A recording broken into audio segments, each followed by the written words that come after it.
right, y'all, before we start, because some of y'all be tripping, under the advice of counsel, I got to add that the views, thoughts, opinions that are expressed on this podcast are mine and mine alone. They do not represent my employer. All right, let's go. Because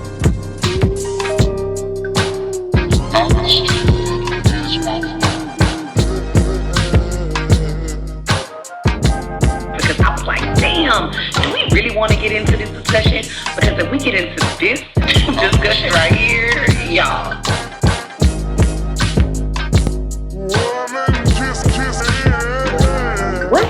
What's up, y'all? We are back with another episode of Ridgemont Forest Finest, the podcast. And today we have a very special guest. We got the social justice educator herself, Dr. Qiana O'Leary. Good morning. Good morning. Good morning. How are you? I'm doing well. Well, I'm so happy that you're here. I'm happy to see you. Thank you. All right, we're going to go ahead and jump right into it. So before we even get started with all the good stuff I have for you, just tell us about you. Let's learn about Dr. O'Leary. Wow. So I am a Los Angeles native. Been there, born and raised Los Angeles, California, and started my career in education. I always say, I had humble beginnings, started off as an instructional aide, then became a teacher in a gen ed setting as an English language arts teacher. Okay. And then kind of moved up as department chair, vice principal, then principal, director, and then I went into higher ed. And now I'll call myself semi-retired because I'm still doing that work just from an educational consultant role now, really coaching principals, working with schools to really promote equity-centered education. So you literally started from the bottom. Yes. You earned your stripes. That part. Okay, so we can't talk about you being an admin that just did 2 years of theater and jumped into it. Not at all. Not at all. Don't do me. I love it. So how many years in total do you have as an educator? Over 20. Awesome. So I always look at my daughter as my barometer. She's 22, and I think I got started when she was 2. Yeah. So about 20. She's like 1.5, so about 20 plus years. Okay. I do the same thing for my oldest son. Like, how old are you? Okay, yeah, I remember. So you are known as a social justice educator. Let's talk about that because that's my jam. Let's talk about that. So when I really think about social justice, I really think about speaking up for folks who don't have a voice. So really looking at the marginalized kids on campus and like, we see that you have some reoccurring barriers, challenges within the system that's prohibiting you from having access or opportunities such as the other children. So what are we doing to tackle some of those barriers and some of those challenges? Not all the time is it racial. Sometimes it could be gender. Sometimes it could be, based on cognition, labels that people have put on kids. And so I just really kind of champion being that voice for those kids who are having these reoccurring challenges that prohibit them from having the success of their counterparts. Okay. So I remember one video I did, and I think you may have amened it or something, but I was talking about high school dropout rates on one video. And you were kind of like, this is my thing. Tag me in. So I know that you are very, very good at strategies in organizational structures that prevent or reduce the dropout rate in high school students. So let's talk about that. What are some of your strategies? And you have a strategy that you use on a campus that reduced the dropout rate dramatically. So let's talk about that. Yeah, so I was hired one of 5 administrators to do a turnaround school. And in the state of California, a turnaround school, it's a grant. And the reason why the school would require to have the grant is because you're going to involuntarily get rid of teachers to go pick the teachers that you want on your campus, and you need to pay them out of their contract because there are some stipulations within the bargaining arrangements that when they're involuntarily transferred, they have this payout. And so we got this really big grant. We went around the district, and we knew we wanted to match teachers that looked like the students who we were serving. So it was 50% Black, 50% Hispanic, and that was the team that we was bringing on. And I really call it the dream team. Amen. We really went and got like the best mathematician to be the math department chair, the best ELA folks to come rock out ELA, and the kids loved it. We had been given the oldest school in the district. They were celebrating their centennial year, so 100 years. And we needed to do multiple things, get the culture back together. We needed to get out of the red in terms of budgeting. We needed to pull up the rates in terms of education. So it was a big task. And our principal, he had us read this book called The Virtuoso Team. And it really is a book about these different teams and different industries, not just education, and how they had different personalities and different strengths, and they kind of came together to make things happen. And so when I look at how we were able to reduce the dropout rate at that particular school, I mean, just think about Eastside High times 10, right? This was a school we were taking over, and we were able to make a significant change in 1 year. We had the educational rates go up 23% in 1 year. And I said, like, what was the secret sauce? And so it wasn't just one thing. There were a multitude of things, but I've been able to take some of those things, replicate them at other schools, and see the same outcomes. So when you talk about culture, coming in and changing the culture, changing the climate, climate, I cannot even talk this morning. Is that amongst the staff, or is that amongst students? Is that the community, the parents, like all the stakeholders that go in? So let's talk about what that looks like from a parent aspect or an outsider's aspect looking in. How do you get them to change the culture? Loaded question, but I'll give you the quick and dirty. Okay. So we had to do it all, right? So we had the infrastructure of the school was old and outdated, and we needed to.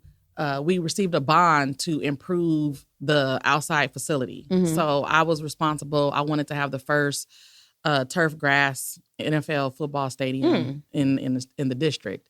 Well, that was a couple of million. And we had to get the buy-in from the community as to all the traffic that we were now going to receive. So now we have town hall meetings with the community to kind of help them get on board with us, because we need their vote in order to get this bond passed, right? So how are we building relationships with the community stakeholders who for ages had seen a lot of gang violence, a lot of, challenges within the school and the kids and the community. So they really weren't rocking with it. So we had to make sure that we built relationships, and building those relationships is like going into the mom and pop shops, going into the hair salons, letting them see us really, really have a buy-in with the community. When we talk about kids, it was kids who didn't even want to rock the Letterman's jacket. Like, I don't want people knowing I go to this school. So we had to build the morale with the kids to let them know, like, yo, this is a dope school, represent your school, represent your colors. So how do you do pride, that? all School of that. pride. How do you do that? You have to have a dynamic football team. So I went, got one of my boys who was the alumni. He went on to play for UCLA, went on to play for the 49ers, got hurt, was like, yo, come back, come coach the kids where you graduate, your alma mater. And so his name was that reputation. Now we got boys and kids wanting to come and play for him. Did the same thing with the girls basketball team. Had one of my boys come coach, took them to the state championship. So now we got the morale with the kids. Now we got kids trying to transfer. Now they buying Letterman's jackets. And then when it came with the staff, it was really, we had this mantra, we had bracelets, and it was each one reach one. And it was like, who are you reaching outside of your classroom, and how are you reaching them? So we really analyzed all the kids on the campus, and we said, how many kids are inside of a club or inside of a sport outside of just their regular coming to school? And when we looked at that number, we were like, okay, so how are we reaching this percentage of kids? And we were really intentional to ensure that kids were connected with adults on the campus outside of the classroom. So that meant you were hosting either a club, a sport, or you were doing some type of after school enrichment or after school clinic that you were helping with kids. So however you get in where you fit in. So I really felt like it was everyone. And one quick thing to get us out of the red, I capitalized on that 100 year. So I was like, yo, we're going to have a homecoming. We're going to have a parade in the town. We're going to have the Air Force fly over. We're going to go big. We're going to have food vendors, trucks. And we were able to get out of the red and make way more money than we thought. Community buy-in, right? Because if I'm writing grants, the first thing they do is they want to see your finances. And if they see your finances are not where it needs to be, then why I'm gonna give you a grant to do what you're trying to do. So it took a lot. I say awesome. that was one of my most exciting experiences, because it was the jump off. At that role, I was a vice principal. It was a jump off for me becoming a principal. I knew what to do because I had been in the trenches doing it and serving. That's beautiful. Capacity. That's beautiful. So that was actually my next question, like what specific initiatives or interventions, but that's them. I remember when I was in HISD, we kind of talked off the record a little bit about your time in HISD after moving here. But I remember we had this program, and I'm not sure if HISD still does it, but it was called like a reach out to dropouts or walk out to dropouts. I can't remember what the specific name of it was, but it was like a Saturday right before school started that everybody in Houston, we're the largest school district in like everywhere, and everybody was given a zone. So you were given this printout of all the students that they were not able to contact. For some strange reason, they didn't show up the last quarter of class. They haven't registered to come back for this upcoming school year. Now we have to go walk. And we walked as teams in different area codes. They made, okay, you're assigned to the dead end. You're assigned to Southeast Houston. You're assigned whatever. And you went in a team and you knocked on the door. This is the last known address. And you knock on the door and like, hey, I'm looking for Isabella. Isabella didn't come to school, or Isabella hasn't registered. Everything good in this house? And they'll tell you, well, Isabella is, incarcerated, or Isabella ran away, or Isabella moved back to California with her dad, or something like that. But initiatives like that. So did you guys have anything like that where you were to find those kids that weren't coming and bring them in and keep them there? So one thing I appreciate about Texas is that they really take care of their coaches. In California, not so much so. So those coaches that I brought on campus, I had to get them other positions on campus so that they would have a full-time pay. And one of the positions that I had, my basketball coach, he was really responsible for attendance and for getting those kids who were not on campus. How do we get them back on campus? So him and myself and a team of us, we did what's called drive-bys. We don't drive by and get you back on campus. We had 2 vans. We would pile kids in. Wow. Like I started wearing sneakers with my dresses because I was running from pit bulls, hopping over gates to get on top of trucks to make sure I was safe, because we was knocking on doors, getting kids. And I have kids to this day. Like, man, I remember my principal, she used to come and get me out the bed. Mom would call her and be like, he won't go. And she would be like, I'm not playing with you. You got to get in this van and go to school. Come on. I really think it really took being a boots on the ground type of administrator and letting them see your face and letting them see that you care, and being consistent, just really being consistent. So, I make a lot of trash talking videos about admin, some good, not all bad, but I think that's what we're missing in education. And I don't even know if I can say it's one person's fault, or is it a systemic thing that we don't have administrators like that anymore. I know I'm grateful right now where the school I work at, I have an administrator just like that. She is a boots on the ground, in the trenches with you. I'm never going to ask you to do something that I won't do. I'm never going to delegate something to you that I think I'm beyond. She's just not like that. And we don't have many administrators like that. And I know, especially like you said, Texas takes care of its coaches. Texas also takes care of its certain demographics of principals as well. Trying to stay politically correct here this morning. But depending on who you are and what you look like, they take care of you too. But sometimes depending on who you are and what you look like, you got to get it out the mud. You got to go in the trenches, and we're not going to give you all of the tools and resources that we've given, Mary Jo at this school. And we want to see how Shaniqua can make it happen. We're going to see how you pull it off. And so even given limited resources, having administrators that are like, okay, you're going to give me this, I'm still going to turn it into something. Watch this. Then you get punished for it. You get punished and get moved. It's like, oh, you can do that? Well, let me send you down here and let's see how you do that. So how do you maintain not giving all the resources or having to pull them out all of yourself on your own and still like maintain that professionalism? Like, it's still about the kids. That would be so hard for me to do. I think you have to just, I think you have to be politically savvy, as you mentioned. I think you also have to know your end goal and your why. And then I would think the third thing you need to do is you need to set boundaries. And so once I established the consistency of what I was able to do in schools, then I was able to have those conversations like, if you move me here, I need 3 years. I need 5 years. So don't move me after 5 years. So all my contracts were minimum 5 years. I'm going to be at a campus if you want me to do this type of work. Then another, non-negotiable was I get to bring in who I need to bring in. Oh, I love it. So there were roles that I had reserved. And, I have my AP, she was from Dallas and had moved to California. And me and her, we rocked with several schools. If I go, she go. And then my secretary, if I go, she goes. Right. So I had like my little dream team who kind of mobilized with me. I think the other non-negotiable was like, I don't lie to the people. So if I don't have the answer, I'm going to tell them I don't have the answer. But we're not going to negotiate some kind of communication package that's going to minimize or disrespect these hardworking educators because we don't want to tell them the truth. Yeah. So I'm transparent. So if it's or even wrong, the community. So if it's something going wrong, I'm going to tell it. Oh, okay. So you may not want to tell me because I'm going to tell it. Oh yeah, you wouldn't do well in Texas. So when I first came to Texas, they was like, "We want you in admin." I said, "I really don't think you do.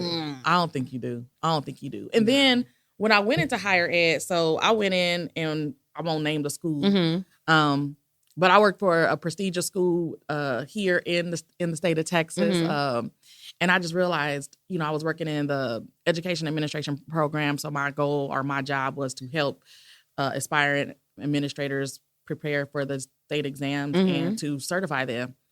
And I just realized this is how they get their state certification.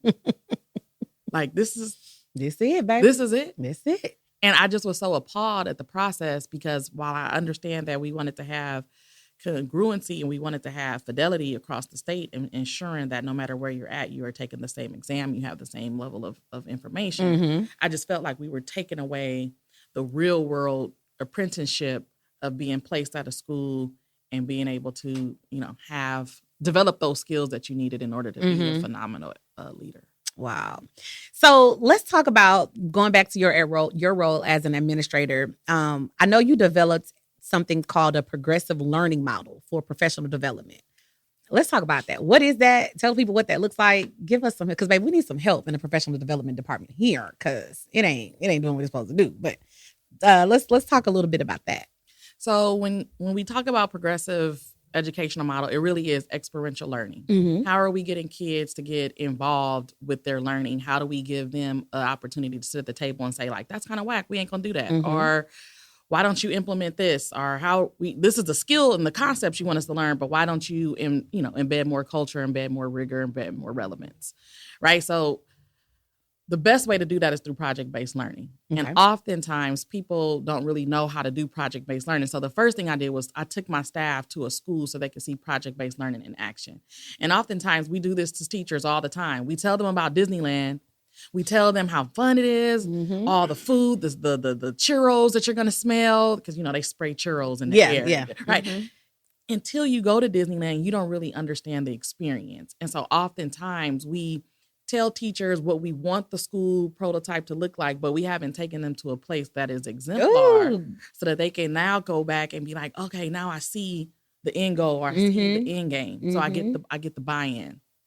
Then number 2, we don't give educators opportunity to really experiment in education. Absolutely. And experiments are, I have an idea of how this is going to go. I'm going to implement it. We're going to analyze it. And then we're going to see where we went wrong, which means I'm giving you permission to fail. And I'm not mad at you if you fail. I'm not mad at you if the numbers don't come out the way in which we projected, because this is all experiential learning. And so when teachers have that understanding, like, oh, I'm not going to get in trouble if I'm not hitting this target, but I get an opportunity to learn, reassess, redo, then okay, now I have this sense of support. I feel supported. And then the second thing, I was a crazy, if you will say, crazy principal. I was like, I'm the English department lead. So I'm co-teaching with you.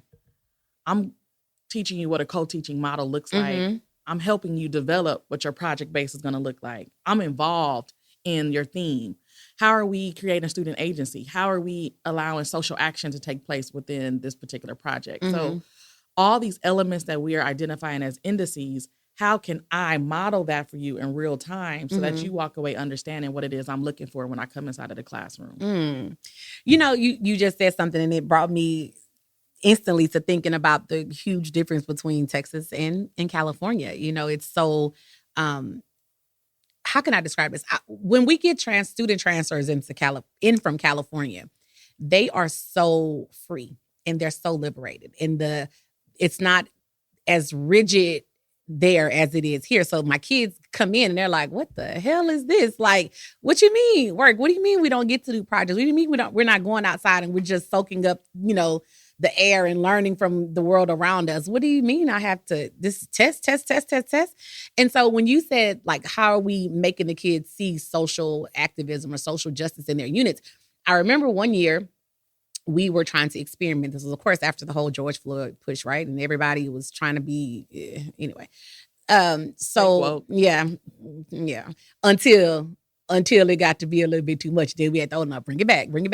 But we tried these thematic units, right? You know, I'm an English person as yourself, and so I'm huge on curriculum. And so they had this big old push, like, okay, we're going to revamp the curriculum, and we're going to do thematic units, and we're going to do blah, blah, blah. Now, before that, it was first 9 weeks, we're doing fiction. Second 9 weeks, we're doing nonfiction. Third 9 weeks is drama. Fourth 9 weeks is poetry. All right. So everything you did, it's so boring. I hated every second of it. Do you understand? The pacing guide. Dun, dun, dun. I hated every second. Because first of all, you ain't going to tell me what to teach. I'm going to go in my room and close my door. Tell me what you want done, and I'm going to do it how I want to do it. So they tried this thing. They bought a few of us, you know, trash talkers in from the district and said, okay, we want you guys to write the curriculum. Bet, got it. You're giving me agency to do what I want to do as long as I hit the teaks that you want me to hit. Bet, I got it, right? So we did thematic units, and everybody was assigned a unit. So, of course, I'm going to make up my unit, and I took the social justice unit, and I'm going to create everything with social justice, right? And it was great. It was fantastic until it wasn't. Because it's like, wait, whoa.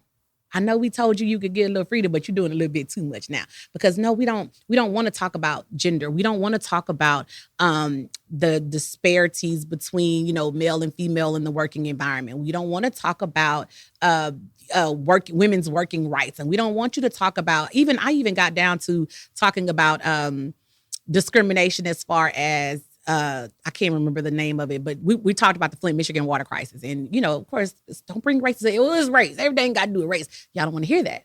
So the free agency and getting the students to think and get involved like that is cool until you get one parent. And that makes me think about Texas. And all it takes is one mom for liberty, I always say, to come and complain about something that you're doing and ruin it for every student in your classroom. And that's kind of what Texas is. And especially depending on where you are in red parts of Texas. And unfortunately, should I say that? Fortunately, unfortunately, I teach in a red place, you know, that probably shouldn't be, but because, you know, a lot of us don't get up and show up. We can turn it, but we don't get to do what we're supposed to do. But people like that take that agency away from students, and it takes it away from us. So it makes me, I'm so jealous kind of sitting here listening to all these great things that you guys had done at your school, because I'm like, damn, if they would just let us do that, imagine the test scores, which is their end result anyway, but imagine the increase in test scores if we just let these kids be. Imagine if we just let these teachers be. Because I can teach you about these things and still teach you what a noun and a verb and how to compose a complete sentence and all these other things, but just let us be. But we are so different. I'm so jealous just sitting here listening to even the initiatives that you're talking about doing with your staff. I can think if some of our principals tried to do some of that stuff like that, how hard their hands would be hit. Like, oh, nah, you tripping. We don't do that. That doesn't look good. It doesn't make the district look good. So that's crazy that you just had, even working your contract saying, hey, if you want me here, I'm going to do A, B, C, and D. And they would never. No black women coming here talking about what you're going to do and what you're not going to do. And nah, that's not going to happen. That's crazy. I'm jealous just sitting here listening to that. Well, it kind of makes me angry too. Anyway, so let me move on, because I'm getting like, it does make me angry, because I'm like, damn, if we would just think about project-based learning, right? If y'all weren't holding us to a curriculum, a pacing guide, testing, which is all about testing in Texas. If you were not holding us to that, if you were just giving us the opportunity to just let kids learn and explore and just have conversations, even something as simple as, some days I don't want to do your warm up and your 7-step second minute of the day, all this stuff that they have written for us. I want to just let the kids talk. We'll have something crazy happen in the world, and y'all just want the kids to come in. Oh, nope, sorry, we got to do a warm up. Like, no, they want to talk. How much learning could go down in that few minutes if you just gave us the opportunity to not be robots to this Texas curriculum and the Texas testing? I think one thing I learned real early, it starts with my name. Hello. So I have an Irish last name. Mm-hmm. And my mother was very aware that my father's family were intentional of having, I guess you will say, like traditionally white first name. Mm-hmm. Alice O'Leary. Mm-hmm. My father is Patrick O'Leary, right? So that when you are applying for credit cards or whatever, you don't know who you really dealing with. But my mom was like, no, I'm going to name you Qiana because they're going to know. Right? And I believe I'm a hybrid of the two. Mm-hmm. I believe that I am the O'Leary side, which is I have learned how to be palatable, and I've learned how to be political, and I learned how to be strategic. But also I'm still very hood, and still very community-based, and still very grassroots. And so when you get the two, You just learn to be a little bit more observant. And so I always say, like, policies predict change, and then also numbers predict policies, right? So it goes two ways. And what do you mean by that? Like, break it on down. I will. If I'm a teacher and I want to see change, then the policy is I have to have an outcome, which means I have to have numbers that demonstrate why I should do something different than what you want me to do. Hello. So while I was here the 1 year in HISD, they couldn't understand how I had seniors and 95% of them was coming to my class in a pandemic and they wasn't going to no other class. Like, literally, we log on for her class and we don't log on for no one else's class. So what are you doing? Now I had all these district reps wanting to log in. I went back into the classroom. I was doing hybrid. So I'm half on here, half on the computer, half got kids inside the classroom. They literally will come to your class and then ditch the rest of the day. Like, what is going on? It's you. Why do you have 95% of the kids so attentive? So they're trying to figure out, trying to assess. They're asking the kids, what is she doing? She giving you some money? She giving you some incentive? Like, what's the drive? What's going on? And it was like, nah, she just get us. Wow. And it was very simple. Very simple. Very simple. Like, first day of school, I'm playing Drake. First day of school, like, I'm playing Travis Scott. Like, first day of school, I'm just really trying to assess the audience and then really get them to have student agency to, like, what kind of classroom do you want? How can I address your learning needs based on your desires, on your likes, on your wants? Well, when that occurred and they see the numbers of students submitting their assignments, attendance rates going up, right? Now I get to change policy. Okay. So I get to say to my administrators, hey, I have some ideas. Do you trust me? Because you came with receipts already. I've already proven that I can do. I didn't even really have, I mean, they saw my resume, but I really didn't even talk about my former. I really wanted to come in kind of under the radar. Okay. I wanted to test my own ability to get back and be an instructional leader. So once they saw within 3 months, I was nominated as Teacher of the Year. Okay. Right. So within 3 months, they see this transformation. And within 3 months, I can change policy. So I always say, have the numbers, like, get your stats up. Get your stats up. So learn the game, get your stats up, and then you could transform your reality in your classroom. So they changed my entire section, and I was able to really do what I wanted to do. And students were able to get college credit because now it became a college course, and that's how they were able to get me out of that pacing guide. Okay. So I say all that to say, once you understand the political landscape of where you're working, then you're able to assess how are you going to maneuver in that environment. You build up your stats so then you can have credibility. And with that credibility, you go back and you change policy so that you can do what's best for kids. I like that. So when you talked about something just now when you said, like, I played Drake, I played Travis Scott, I do something. These things are nothing to us, right? This is second nature. This is nothing that should be written in the book. And I always take it back to the R word, which everybody in education hates, but we say rapport and relationships, right? And for some of us, that is natural. That there's no paid consultant that you need to come in and teach some of us that. There's no book that I need to read as a department reading assignment that tells me how to have a rapport with my students, especially students that look just like me. My question to you is, how do you feel about the responsibility of us as Black educators to educate our non-Black counterparts? I'm going to tell you, that is something in full transparency here that I struggle with personally and professionally, right? Because I feel like in the age, it's 2024, if anything you want to know, you can go find it out. It's not my responsibility to teach adults. I teach kids. In what my students don't know or my children don't know, it's my responsibility to teach them. I'm not here to be your mammy. I'm not here to be any of those things.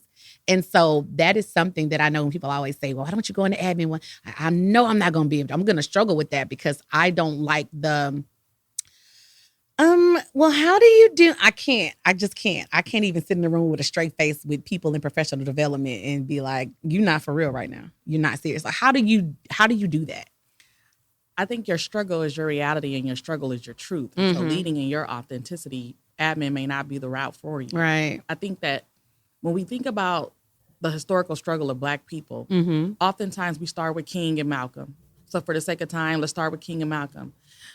While they were very two different people, they did have the same objective, right? And it really was to create fair treatment for Black people. Mm-hmm. One wanted to do it in segregation, community, grassroots leadership. One wanted to do it more political, unified, let's come together.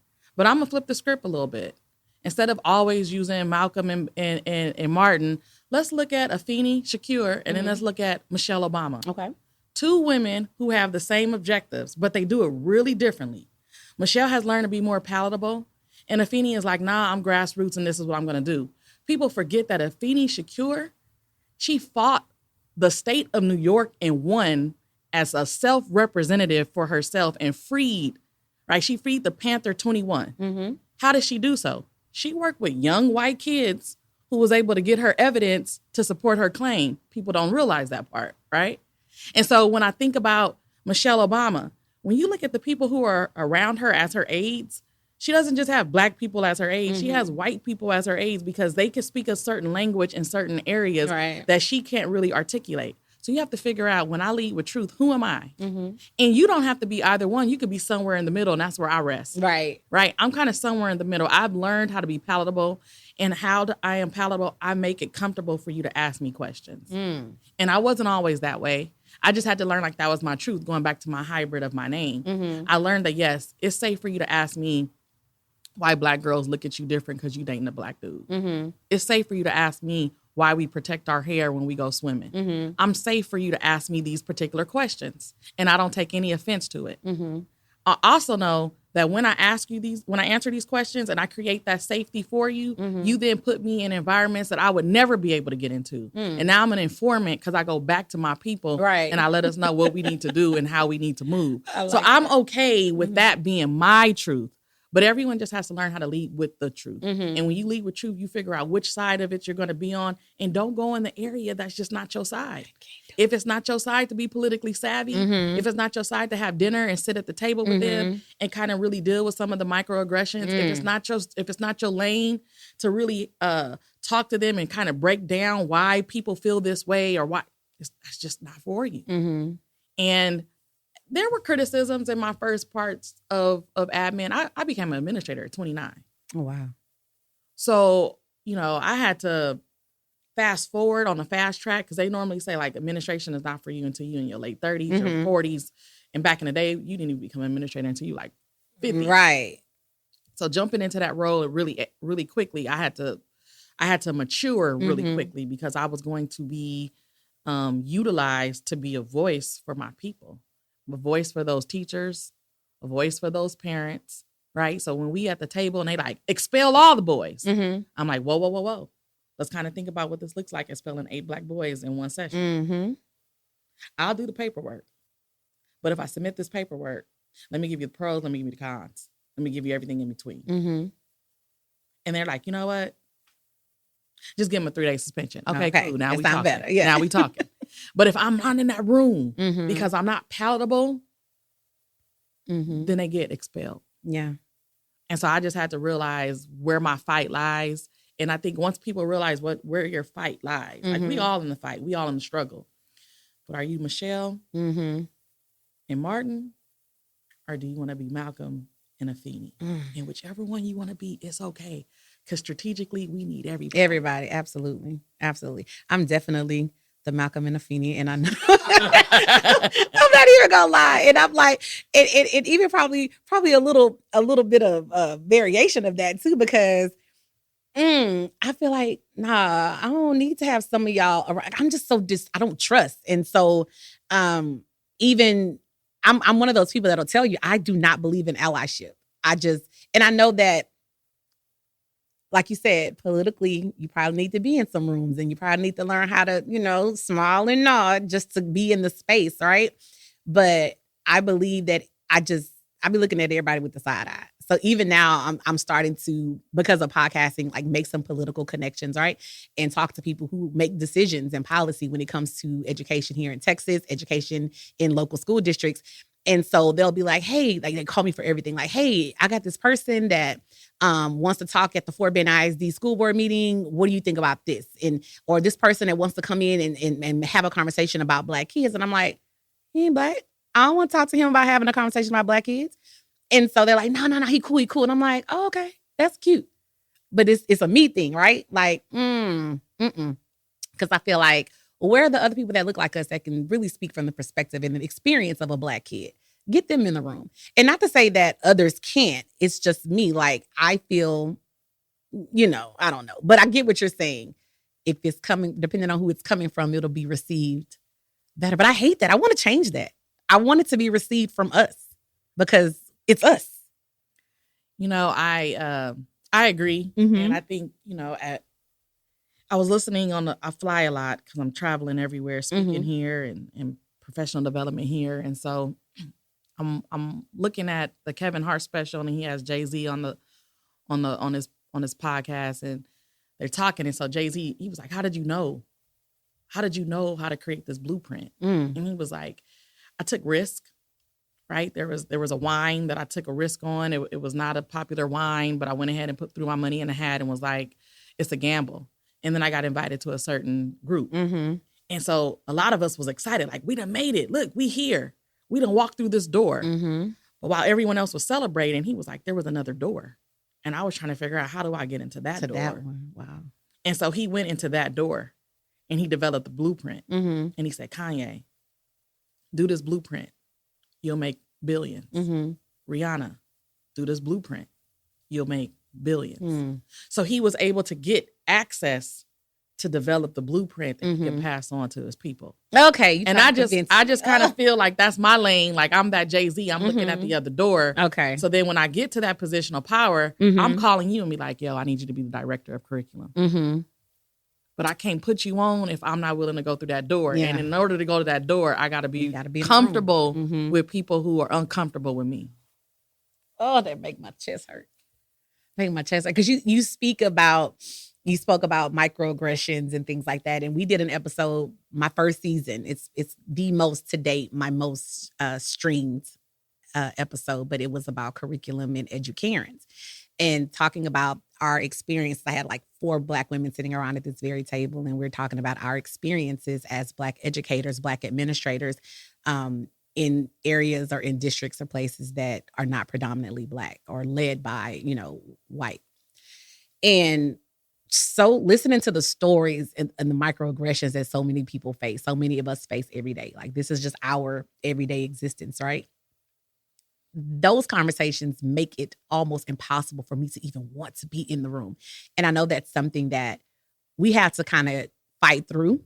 I know it's not going to always be, peaches and roses and sunshine when we go in certain spaces, but that is something that I can't get over. We talked about, I'll give you a perfect example. There was this one assistant principal at one place that I worked. And I remember her sending me the nastiest email about some lesson plans, right? Like, it was a Sunday night. You have not submitted lesson plans for this week, and that is unacceptable here. This is my first year at this school. That is unacceptable here. I don't know what you did, where you came from, but we don't do that here. And I responded back to her, oh, I'm sorry. If you would have looked in folder ABC, the folder that you chose to put the lesson plans in, you will see that my lesson plans are there. Thank you. Have a good night. So Monday morning, I'm in my classroom. I'm writing on my chalkboard, because if you don't have all these things here, you ain't a good teacher, right? So I'm putting all the things on a board that make you think I'm a good teacher. And she walked in, and she had this thing. She always twiddled her hands. You could always tell she was nervous or intimidated around Black women, right? So she came in, and I said, okay, here's the performance. I feel it coming because I've been taught this all of my life. I've seen it. I already know what you're coming in my room. I already know what time you on. So I didn't stop what I was doing. I kept writing on my board, and she says, hi, I want to talk to you, twiddling those little hands. And I was like, what's up? Good morning. And she says, I want to talk to you about your email. I said, okay, I'm listening. And she's like, well, it was rude. And I said, I feel like your email was rude too. Well, it was disrespectful. I said, I feel like your email was disrespectful as well. And it hurt my feelings. Your email hurt my feelings as well. So I'm giving you back the same energy because your feelings are not more important than my feelings. And how you came at me was foul. And if you would have just said, oh, my bad, I didn't even see those there, I apologize. But you were wrong, and you were going to stand on your wrongness. But then you were going to turn around and make it seem like I, Black woman, hurt your feelings because my tone was disrespectful in the email. And I was like, well, baby, your tone was disrespectful in the email too. All by saying as professional as I could, because I already know what type of time you on. I am not here for the weaponized white woman tears. I'm just not here for it. I am not the one. Maybe the girl next door is, but I'm just not impressed. I'm not moved. And I know that's probably something I need to work on if I'm going to want to put myself in these spaces, but girl, my face will tell it every time. I'm like, girl, I know you're not coming to my classroom this shit on this Monday morning. I'm trying to write on my board and you come here talking about your feelings. I don't care about your feelings because you didn't consider my feelings when you didn't do your due diligence as an administrator. But it was easier for you to big boss me instead of saying, oh, snap, I didn't check in the damn folder that I told them to put the lesson plans in.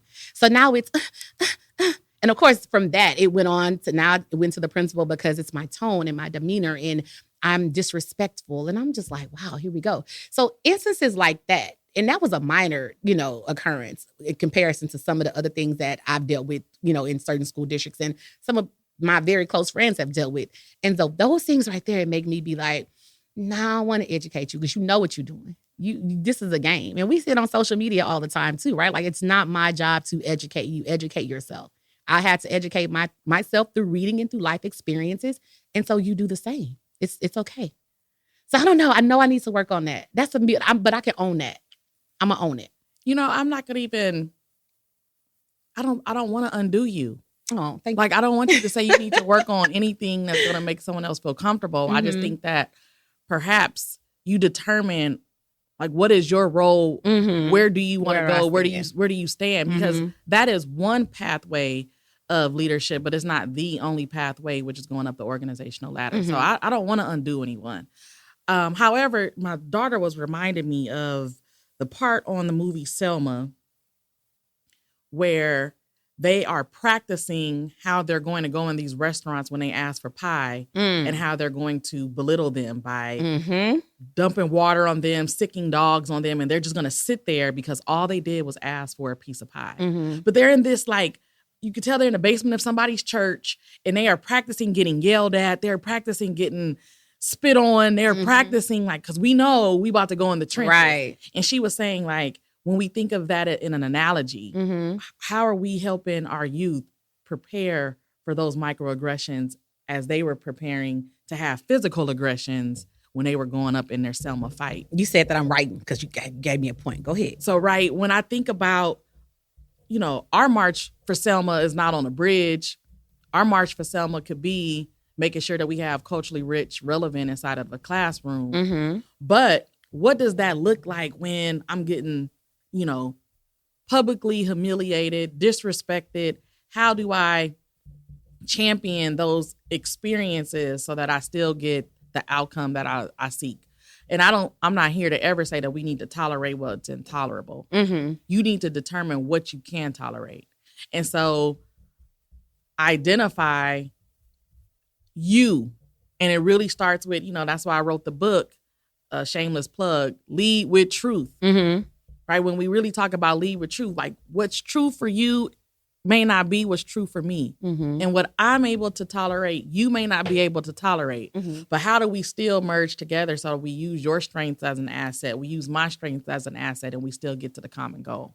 So when you said that movie, preparing the youth for what's to deal with, what's to come, how to deal with what's to come, how to deal with the microaggressions, how to deal with, the disrespect. And see, I'm on the opposite of that. I feel like even my daughter, right? I have a 13, almost 14-year-old daughter. And when I say, baby, God did his big one, because he was like, oh, I'm going to give you a little you. I'm going to give you somebody that's just like you. She's my baby. I got 2 older sons. She is mini me. Headache, okay? Like, I love my baby, but baby, she's just like me. I did not know I was going to give birth to a me. And so when I think about what you just said and preparing my daughter for what's to come, I feel my role as an educator, my role as a social media person is I don't want to prepare or teach other people or teach you how to deal with the microaggressions that are going to come from other people. I'd rather teach you how to tell them what you're not going to tolerate versus, okay, guys, now my daughter, Michelle, they may ask to touch your hair. This is what you can say to politely refuse them to touch your hair versus us being loud and proud on social media and other aspects where they're watching because they're lurking and learning, right? Just know not to ever touch my hair. Just know not to ever reach your hand in my direction to touch my hair. And that's the end of the discussion. And so I think that we spend a lot of time telling the kids or telling our youth, like, okay, this is how that goes back to that palatable word, right? All right, this is how we do this so that we can still stay in the space, or this is how we say this so that we don't hurt their feelings. And I'm like, hell nah. hey, don't reach your hand up to me, touch my hair. And that's the end of the day. We good. We cool. You know you cannot touch my hair. Not teach my daughter how to politely ask. Because that was an experience that we actually had with my daughter in elementary school. She has big, beautiful, curly hair. She wore it in an afro one day because it was Black History Month and they dressed up as their favorite character. And her dresses up in a Colin Kaepernick jersey with her big old afro and goes to school. And so all of her, I think it's at this school, she had like maybe 5. If I say 5 is probably a stretch, Black teachers there. Everybody else was, the other. And she texts me like in the bathroom, like, Mom, they keep asking to touch my hair. And I told my teacher, one teacher, no, and she got mad. So like now they're mad at me because I won't let them touch my hair. And I remember responding, them. Like, nobody care about that because you don't have to let them touch your hair. And there's no nice way that I have to tell you to tell them not to do that. And so I'm realizing, as much as I learn on social media, because TikTok is a beautiful place for learning, right? As much as I'm learning, you're learning too. You know what to do. You know what not to do. You are playing in my face, and that's what we're not going to do. And so, again, not to undo me, but I know that I do need to try to find a balance. I do need to try to find that nice, warm middle to still be who I am. But all right, maybe you ain't got to say it like that. Maybe you got to fix the tone or fix the way that you say it. But then I'm like, nah, I'm good. I struggle with that, Dr. O'Leary. I'm not going to lie. And it's okay. I think, I really understood my purpose. I understood the assignment. And I think about the DA in Atlanta who just prosecuted Donald Trump. Oh my God. Don't talk about this. She hurt me. Go ahead. We didn't teach her how to navigate that. I know. You cannot prosecute the former president of the United States of America and you didn't know not to be commingling over here on this end because you just want to be free and you can do you and I'm just me. This is what I do off record. No, what you do off record matters. Yeah. Now we might go backwards, baby girl. So I'm okay with being free and being woke and being authentically me. And I'm not gonna code switch. I'm gonna switch the code and I'm all about that too. But when you have an assignment and an objective to go into certain spaces, you got to move strategically and you got to be different and you got to be better. And I remember when I first went into college, I wanted to be a sports journalist. Now, at the time, the only sports journalist that I saw was a woman, was Hannah Storm. She was the only one doing NBA sports journalism. Now we got sports journalists everywhere. They go up to this person and asking this. They was at the San Francisco game and talking. We didn't see sisters, let alone women. So my apprenticeship was going to be at NYU, working at an NBC right adjacent. Do you know they asked me, the first thing they asked me was, number one, we see that your name is Qiana. Are you okay with changing it to your middle name? Oh, which was, if you don't mind? Sharice. Okay. More palatable. Bet, go ahead. Second thing, I'm from Los Angeles. I used to wear my hair in box braids before it was a big thing. We used to call them dookie braids because it was poetic justice look, right? Braids, yeah. So I had the poetic justice. They was like, are you willing to take those out? I'm like, okay, yeah, bet. I could have had the mantra, nah, I ain't taking out my braids. I ain't changing my name. And I wouldn't have got that apprenticeship. Now, I later on denied it and didn't go forward with the apprenticeship for other reasons. But I got my foot in the door. And all I'm saying is, what is your purpose? Because if I would have been the first Black anchor woman in sports journalism that can open up the doors for other sisters, then, hey, taking out those braids for that moment would have been worth it, in my opinion. Because I can always put them back in and be like, hey, I remember when they had me take these out. Yeah. Now I'm sitting here and I got them back in. And so I always say, like, some people find that as belittling yourself. Some people find that as minimizing yourself.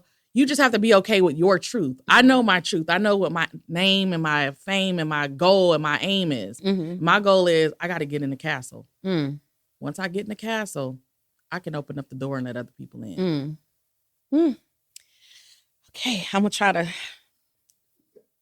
I'm going to try. I promise you I'm going to try. I just be like, don't play in my face. Because I looked at your curriculum. I'm like, this girl can write curriculum. Thank you. This girl can write curriculum. Thank you. But let me tell you a little story about that. And I'm going off I told you we always go off the list of questions because now you say stuff and it made me go back to that. So let's talk about curriculum, right?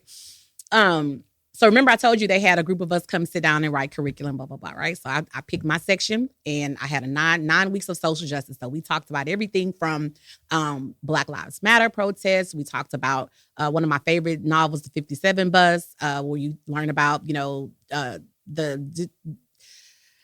57 Bus, Black girl, white non-binary, Black boy, white non-binary student, some stupid decision, California, this happened in California, causes, a lifetime of pain for one and, incarceration damn near for another. But you learn about so many things in that book, like dealing with characters, dealing with, learning the alphabet book. The book is like literally a little glossary in the book that tells you all of the non-binary LGBTQ plus terms, right? And so I'm writing my ass up like, oh man, we're going to get in this. We're going to talk about the criminal justice system in California versus the criminal justice system for juveniles in Texas. We're doing it. We're doing a big one, right? Do you know at the end of all of this curriculum writing, the compensation for that was $350.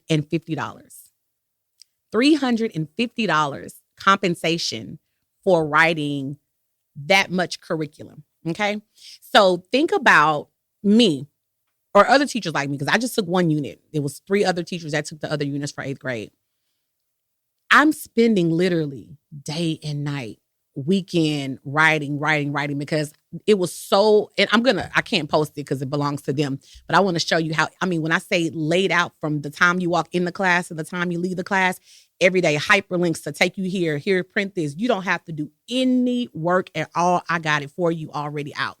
And for them to say $350. And let me tell you what pissed me off about that is the goal. And maybe, you as a curriculum person, you as an administrator would know, like, of course, we all need to be on the same page. If our end goal is to get, a 25% increase in the reading scores in 8th grade students in the district, right? Common sense will tell you everybody needs to be doing the same thing so we can get some true data, right? They were giving teachers choices. Like, oh, yeah, no, you don't have to do that. You don't have to do that. Well, wait, why did I write it if they don't have to do it? The whole goal was for everybody to be on the same page at every step of the way. And so they didn't do that. And then $350. The next year, they're like, hey, do you want to come back? Hell no. No. So I'm going to keep doing what I'm doing in my classroom because I wrote a damn bomb curriculum and I'm going to keep using this with my students. And then maybe 2 years later, now it's totally revamped. It's totally changed to something that absolutely does not represent. It's not equity-centered instruction. I'm going to just say that.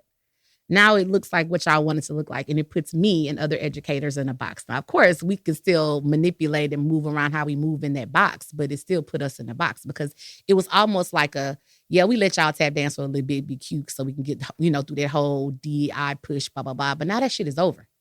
And now it's time for y'all to go back to being good little girls and boys on this, let me not say that. I'm going with this. So when you think about the skill, the talent that not only myself, but another one of my colleagues who ended up resigning after that pissed her off big time because she had her unit was, I can't remember the name of her unit, but she had some amazing stuff in there. Another English teacher, amazing. And they pissed her off because she was reading on a district approved list, was it The Hate You Give or was it All American Boys? I think it was one of those books. I think it was All American Boys and district approved, right? Send a letter out to parents, right? Hey, this is what we're getting ready to read coming up. Do you know that one parent made a big stink about them reading that because her husband was a police officer? And I'm tired of my husband being painted in the light because he's not like these other police officers. And I don't think these kids need to be reading stuff like that. And that one parent caused so much chaos in the life of my colleague that my colleague, who was well on her way to admin, just passed her test. She was the department head, well on her way to moving up to be somebody in the district. And she was like, I'm out. I'm done. And she left. So now we don't even get educators like her. So we're losing these good educators that our students need for that equity-centered instruction. And we're leaving and they're going on to do other things. This girl, now she got a whole hair salon. She does hair now. A lot to unpack for the sake of time, I'm gonna go probably really fast. Mm-hmm. I always look at opportunity, Mm-hmm. and I think we from a different generation. I've had to really accept that I am first generation millennial. I never used to want to say it, but I'm first generation millennial. But I connect more with Gen X's, right? Mm-hmm. And I say this because I did, my dissertation has some aspects of studying generational differences. And one thing I learned is that there's a generation who wants immediate gratification, and then there's a generation who understand the long game, Mm-hmm. right? When I say think about the long game, I think about that dude who played a best friend, but his long game is to really be with Right. you, right? You got to learn how to play that How to long play game, that. right? And so when I think about the long game for me, I started off very similar to you. I was asked to be with a team of 6, so it was 7 of us in total. Mm-hmm. We wrote curriculum. You at least got $300. They just compensated us with pizza every Monday when we came together. Hell no. After a full day of work Mm-mm. in the inner city, we would come to downtown Los Angeles and work on the curriculum. They really said it was a blank slate. So we had a white sheet of paper. They was like, build whatever you do. Mm-hmm.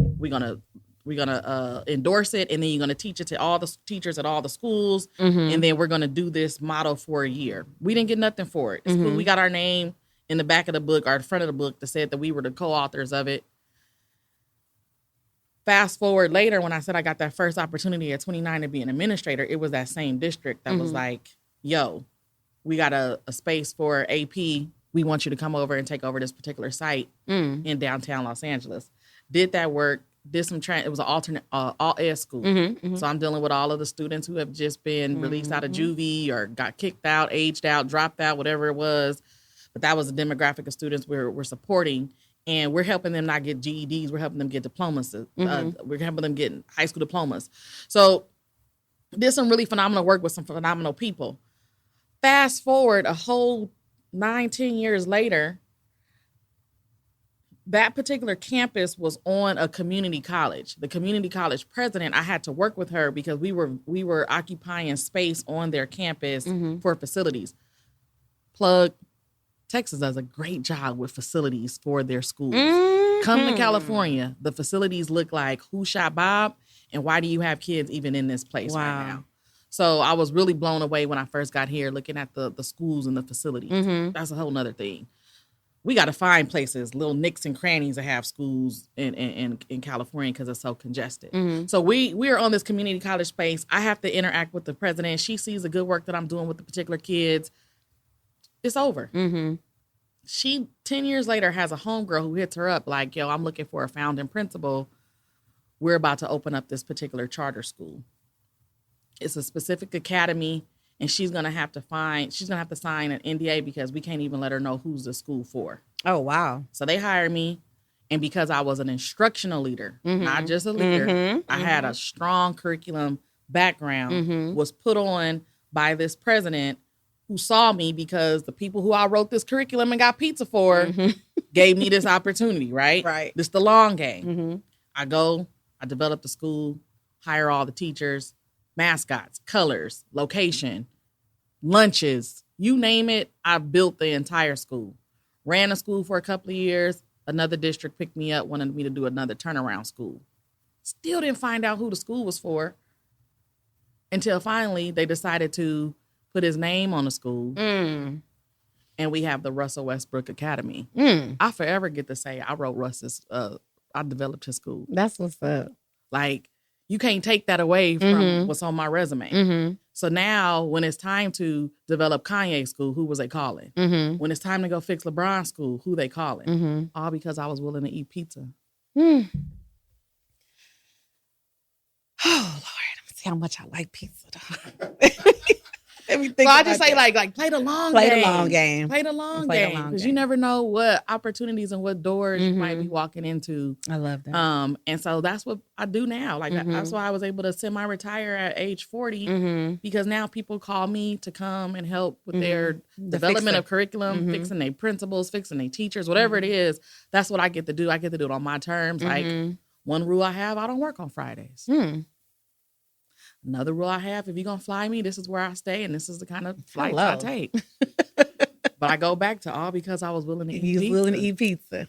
All right. Okay. On Mondays, Learn no to compensation. eat pizza on Mondays. All right, two more things. I know I got to get you out of here, but let's quickly talk about equity centered instruction since we touched on that a little bit.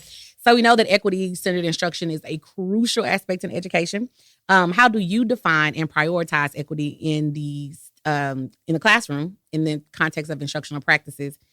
And what steps can educators take to ensure that their teaching methods are inclusive and they promote equal opportunities for all of their students? For this one, I like to really talk about equity centered, the 4 pillars of equity centered education. Mm-hmm. So there's 4 pillars of equity centered education. We really hit on. One is pedagogy. Mm-hmm. That's what you're doing, how you doing it, Mm-hmm. and understanding your audience and getting that done, right? We know that when we look in the classroom, I know in 5 minutes if students are engaged. It takes me even less than that. Mm-hmm. And I can count, I can tally. While you were talking at 10:58, approximately 13 kids was paying attention and the other 12 was doing something else. Mm-hmm. What were you doing at 10:59 a.m. so that we could make sure that it's more relevant, more rigorous, and that it expands to the attention of your audience? Then we have equity-centered policies, we have equity-centered practices, and we have equity-centered programs. Okay. And so if I'm doing an audit and you ask me to come and identify where you lack equity, I'm going to look at data for all 4 of those areas. I'm going to have qualitative data where I'm going to ask stakeholders how they feel about these different areas. And then I'm also going to look at your quantitative data, Mm-hmm. right? So I can look at your budget and see where your money is going. And if your money ain't going in this area, it already Mm-hmm. lets me know we got an equity Right. problem. So after I give you your report, after being there for 3 days, then you're able to assess what areas in one of those 4 pillars do you really want to work on? And you can hire me and my team and we'll do more work in supporting you professionally as it relates to that particular area. Okay. One example would be with equity-centered programs. If I go on a campus and I see that the only way I can be a part of a program is I have to have the cognition. So that means GATE. I got to be able to pass some tests to get in this program. Mm-hmm. Or I got to have some skill. Like I got to be able to hoop in order to be on a basketball team. Or I got to know how to sing in order to be in a choir. You mean to tell me there's nothing where I could just walk in? Like I don't have to be any great in any one area. I could just be me. If you don't have programs for those kids, if you don't have equitable opportunities for them to connect on your campus, and therefore they're disengaged, and those are the kids that are going to eventually drop out of campus. Right. So you want to have programs for the regular schmegulars, as Cardi would say, right? And so if I'm knowing like you don't have regular schmegular stuff, you ain't even thinking about this disengaged population, then what are we doing to create some programming for that? What's for them? What's for them? Mm-hmm. And so I really help people to see like, identify these areas by first doing a self-assessment. Mm-hmm. And then also gather the data. I believe in triangular data, right? So I believe in what are people saying, what are the numbers saying, and what are the artifacts? Like what are receipts? So when you have all 3 of those things, then you can have a real question. And most people are very afraid to get the real truth to their practice. Oh, hello. So they don't want to see the artifacts. They don't want to see. They don't want to see the data. They don't want to see. They don't want to hear what the people are saying. And so therefore, you stay in this place of not really being truth. You're not walking in truth. You're walking in what makes you feel good about yourself. And what makes us look good. What makes you look good. And so once you're really able to tackle the truth, and I did it with myself. When I looked at my special education program, it sucked. So how can I expect students who are labeled with IEPs and special needs to move in, whether it's engagement, whether it's in attendance, whatever the target that I'm trying to aim when I have a really bad model. And how did I do that? I called someone from the outside externally, like come audit us. And it's going to look ugly. And we're going to deal with the ugly truth as a school community. But I need to see the truth. But I need to see the truth. I need to see where we're lacking. That's an equity practice because I really want to assess this particular space. Now, I don't agree. I was crazy. I would have 9 initiatives going on at one time. Like we're going to fix all 9 of these areas. No, I would say you never want to go over 3. But figure out what are those 3 things that you're going to focus on as it deals with equity. Shameless plug. We got our conference coming up. So come to the equity conference. We're going to teach you. We're going to take care of you real good. But that's what even really started the equity conference was I was looking for a space and a place that had people who were boots on the ground to share with other boots on the ground, Mm-hmm. right? Teacher to teacher conversations, admin to admin conversations. Because Mm-hmm. oftentimes you go to a conference and you got someone who's, well, in theory, they're a researcher, but they've never Never been in the class. in the I don't want to classroom. listen to you. And they done paid you $30,000 to sit here and waste my time. Exactly. Ooh, So I'm like, nah, let's create a space where I can have people who are doing the equity work to share practices, share, real live strategies of what they're doing, so you could take it away and do it right away. Mm-hmm. But yeah, it really starts with wanting to get that audit, wanting to see, hold that mirror up and look at all those ugly pimples, so then we know what to do to bust the head. That reminds me of when we had Dr. Byron McClure on, who's like the school psych, black male school psych, right? And he was talking about how he created this app that showed the disparities in exclusionary disciplinary practices amongst students, right? So he created this app and it had all the data in the school districts. When he would take it to the school districts, like, hey, look at this app I created. I ran a little mini audit at this campus and look what I see. And the school districts are like, oh my God, this is cool. This is so dope. You get to see everything. And then they're like, but you get to see everything. Yeah, nah, we're going to pass because, like you said, that ugly truth is in your face. So that tells us whether or not you really are sincere about dealing with what you got going on your campus. Or it's like, okay, we know, but okay, now we know it. Let's sweep around and just try to make it pretty. We're going to put lipstick on the pig instead of just, tackling the issue, because we can't let other people know that this issue exists. We hear y'all saying it exists, but we're not going to acknowledge that. We can't acknowledge in public that it exists, because why would we do that? And that's just it. I don't think people want to be great. Mm-mm. People don't want to be great. Now, I'm going to say something that's real sensitive. I love y'all Texans. And I know y'all had a hard night last night. I know it was hard. But we 49ers, we had a really powerful night last night. Shout out to the Niner gang. Bang, bang, bang, bang, bang. And, they kept saying, we're going to see if Brock is a good quarterback. We're going to see if he's a good quarterback. Can you come from behind and can you really get your team to get to this championship space? And he had to really look at himself and be like, if I want to be great, I'm the only quarterback that's in the playoffs right now that wasn't a first round pick. I was like a 7th or 8th round pick. So if I want to be great, if I want to be considered a legend, I got to be able to come from the back. Right. And I always tell people, look, come from the back. Your data going to be whack right now. It's going to be ugly. But you great if you could come from the back. And people don't want to come from the back. Well, we, like you said earlier, we scared we're not going to be given the opportunity to come from the back because, like you said, I can do this, give me this time. Or I can do this, or I want you to do this, but I'm going to give you the room to make mistakes too, because I know it's not going to be perfect the first go round. A lot of us aren't getting that. So imagine, like you said, if teachers or administrators were given room to fail, given the opportunity to fail and then improve, how great we could be. We could come from the back and be great if we had people that were giving us that space and that grace to make mistakes and to see where we're going to fail and fix it. So what I would say to some of my principals who I'm coaching, when they first get in, I'm like, go deep in the areas that you're strong. Okay. We're not fixing nothing right now. Okay. I need you to let them know why you are unstoppable, untouchable. So if your area is instruction, I need you to ball out on instruction. If your area is culture, I need you to ball out on the culture. I need everybody wanting to get their kid in this particular school. If your thing is attendance, if your thing is ELAC learners, whatever your thing is, I need you to ball out real hard. Give me 2 years of balling out real hard. Let your numbers then be able to change the policy. Okay. So now when you get to the point where you have cred, you got street cred, like we talk about in California, you get that street cred, now you like,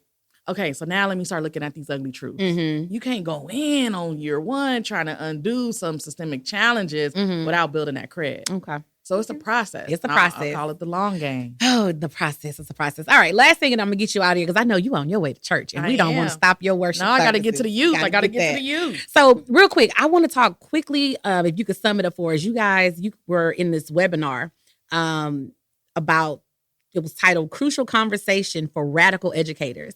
And I think your episode was about educator fatigue. Fatigue. Did I say it right? Yeah, educator fatigue. Can you share some of those insights and strategies that you discussed on that webinar? What is educator fatigue? Is it burnout? We tired. We tired, boss. So yeah, my company, Minty Educational Services, we host a webinar every month. And it's called Crucial Conversations for Radical Educators. We call ourselves the system disruptors. And that really started with me being in higher ed and having this space where I'm working with either aspiring principals or aspiring teachers, and they needed a place to gripe. Mm-hmm. And they didn't feel like, comfortable having conversations like this on their campus. I was like, oh, you can have the conversation with me. Like, I have nothing to lose. Mm-hmm. Like, let's do it. And so now we bring people who are radical to talk about, different topics that people don't want to really hit on. And at that time, I kept hearing the buzzword, which was educator fatigue. We tired, we burnt out. And I'm like, okay, let's really address it. And so I really come from the research of Stephen Covey, who talks about proactive being reactive. Mm-hmm. And most of the time when we look at practices and protocols, they're all reactive. This happens, pandemic happens. Now we're responding to that, right? Whereas my campus, I had no really challenges as a principal in the pandemic. Even when I left and transitioned over here to Houston, that school was sustainable because we was already doing full-wide Google Classroom. Right. So it was nothing to say, like, we're going to do this at home virtually because we were already there. Mm-hmm. It reminds me of even my church. She was like, we've been online. Yeah. So when it was time to go online, we weren't being reactive trying to figure out how to do live stream. Because y'all were meeting the needs of everybody. We was already doing that, right? Mm-hmm. So oftentimes we always are doing we're backwards. We're doing things on a responsive note rather than being proactive. And so when you think about what are some ways to be proactive, when you talk about educator fatigue, number one is there's 3 ways. One, you have to be your best self independently. When you are your strong self independently, then you could collaborate with others. Oftentimes you weak and now you want to collaborate with others, and now they trying to hold you to a measure that you don't want to rise up to because you a weak link. Mm-hmm. So focus on being like your best self. Ooh. That's the truth that somebody don't want to hear. Yep, like focus on and Stephen Covey even has it in his book, like this is how you identify your areas of strength, your areas of weakness. So focus on being your best self. Then you can focus on being a good collaborator. And then after you're able to be a good collaborator, how are you able to be a good leader? Mm-hmm. And oftentimes we want to stay in that collaborative space. We don't want to push over, hint, hint, wink, wink, over to that leadership space. Hint, hint, wink, wink. And the reason why we do that leadership space, so then we can replicate our efforts of having more strong, independent educators. So the burnout is real, but there are ways to prevent the burnout. And I'll tell anyone, I don't care who you are, what industry you're in, you need to have non-negotiables. Once you really identify what your core values are, then you make decisions based on those core values. Mm-hmm. And if your core value, I don't care how much they offer you, a Bentley, a Benz, 6 figures, 8 figures. If that doesn't align with your core values, you're eventually not going to align and want to even be in that space anymore. If you don't want to eat pizza on Mondays. That's just not what that's just not what you do. But I just happen to like Italian food, so pizza was all right with me. I love it. I wish I could keep you here a little longer, but I know I don't want you to miss out on your service. Pray for me while you're there. Pray for me. I'll pray needing for the to be palatable in spaces. That part, okay? That part. But I thank you so much for coming. It was a pleasure to have you here. Tell the people how we can find you and your services. Maybe somebody needs to hire you for convocation. Yes. Minty Educational Services. We're on IG, Minty ES20. We are on Facebook, Minty ES20. We're on LinkedIn. Same thing, Minty ES20, and then we're on YouTube, Minty ES20. We have a conference coming up March 23rd, virtual. You can tap in, get your ticket, only $60. You're gonna get a lot of information. I got some of my good friends coming in. First year we had Dr. Tyrone Howard. Last year we had Dr. Bettina Love, and this year we got Dr. Tyra Yoso. So we try to bring the heavy hitters. I love it. Houston didn't want us here. We were supposed to be in person. Houston can get you here, but let me tell you what you need to do. But that SB 17 said we can't do no DEI up in this Texas. Well, no, you can't word it like that. Yeah. You got to word it as something else. But we're going to get you in to some school districts as vendors. Yes. And then when you're a vendor, you can maneuver how you maneuver. So we're going to work on that. All right. We're going to work on that. Let's do it. All right. Well, thank you again, Dr. O'Leary, for joining us. And we will catch you guys next time on Reach My Force Finest, the podcast.